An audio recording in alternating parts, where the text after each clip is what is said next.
السلام علیکم دوستوں، آج ہم اپنے اس ویڈیو کے ذریعے آپ لوگوں کو بتائیں گے کہ جب جنگ احد میں مسلمانوں کے دشمنوں نے اپنی فوج کے علم کو تھامنے کی کوشش کی تو اسلامی فوج کے جانشینوں نے کیسے اپنے دشمنوں کے اندر خوف پیدا کر دیا کہ دشمنوں کی فوج کے علم یعنی جھنڈے کو کوئی تھامنے کی ہمت نہیں کرتا تھا۔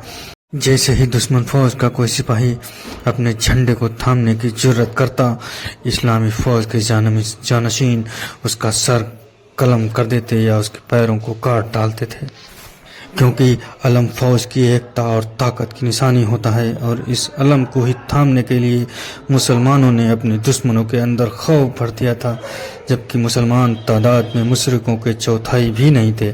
جب دونوں خیموں سے صفیں لگ گئیں تو ابو سفیان نے بلند آواز میں اوس کے قبیلے والوں اور خزرج کے قبیلے والوں سے کہا کہ تم لوگ ہمارے بیچ سے ہٹ جاؤ، تم سے ہمارا کوئی لینا دینا نہیں ہے، ہم ان لوگوں سے نپٹ لیں گے۔ لیکن انصار نے ان کا منہ توڑ جواب دیا اور سرکار دو عالم سے محبت و وفاداری کا ثبوت پیش کیا۔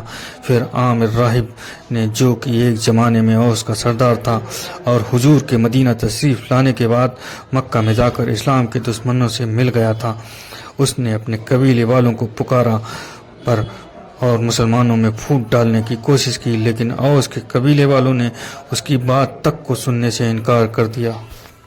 دشمن فوج کی طرف سے طلحہ بن ابی طلحہ باہر نکلا، جس کے ہاتھ میں اس کا علم تھا۔ اس نے مقابلے کے لیے مسلمانوں کو للکارا، لیکن اسے دیکھ کر کوئی سامنے نہیں آیا، اور شیر خدا حضرت علی اس کے مقابلے پر آئے۔ آپ نے تلوار کی بار سے اس کے پیر ایک ہی بار میں کاٹ ڈالے، جس سے وہ زمین پر گر گیا اور اس کا ستر کھل گیا۔ حضرت علی اسے اسی حالت میں چھوڑ کر ہٹ گئے۔ زمین پر پڑا ہوا جھنڈا طلحہ کے بھائی عثمان بن ابی طلحہ نے اٹھا لیا۔ حضرت حمزہ نے آگے بڑھ کر اس کا ہاتھ اور سانہ کاٹ ڈالا۔ اس کے بعد علم عثمان اور طلحہ کے بھائی ابو سعید بن ابی طلحہ نے تھام لیا۔ اس کو حضرت سعد بن ابی وقاص نے تیر مار کر ہلاک کر دیا تو علم مصافی بن طلحہ بن ابی طلحہ نے پکڑا۔ یہ اس طلحہ کا لڑکا ہے جسے حضرت علی نے قتل کر دیا تھا، تو مصافی کو حضرت عاصم بن صافت بن ابی افلاح نے تیر مار کر قتل کر دیا، اور پھر مصافی کے بھائی حارث بن طلحہ نے جھنڈا اٹھا لیا، اسے بھی حضرت عاصم نے ٹھکانے لگا دیا۔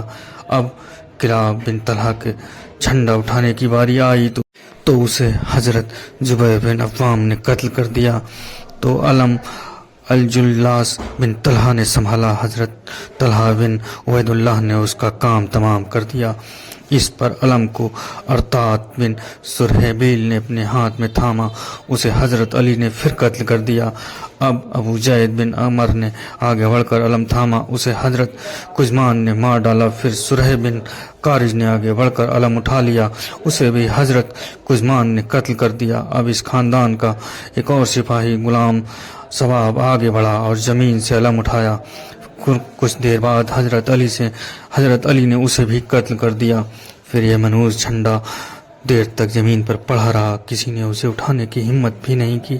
کچھ دیر بعد قبیلہ بنو حارث کی ایک عورت عمرہ بن علقمہ نے ہمت کر کے علم اٹھایا تو قریش بڑی تعداد میں اس کے آس پاس جمع ہو گئے۔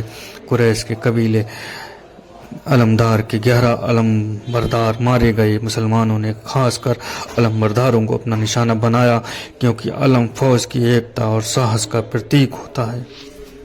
علم برداروں کی لگاتار موت نے قریش کے حوصلے پست کر دیے، اور مسلمانوں نے جوش اور جذبہ جہاد سے سرشار ہو کر دشمن پر تابڑ توڑ حملے کیے۔ دیکھتے ہی دیکھتے دشمن کے پاؤں اکھڑ گئے، وہ بچاؤ کے لیے پیچھے ہٹنے لگے۔ جب مسلمانوں کا دباؤ بڑھا تو کچھ قریش نے پیچھے مڑ کر بھاگنا شروع کر دیا۔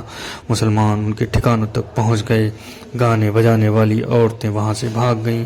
مسلمان سنکھیا کے حساب سے چوتھائی حصہ بھی نہیں تھے، لیکن ان کے اندر ایمان کا جذبہ اور دین سے محبت تھی، اور سب سے بڑھ کر سرکار دو عالم کی عظیم قیادت تھی۔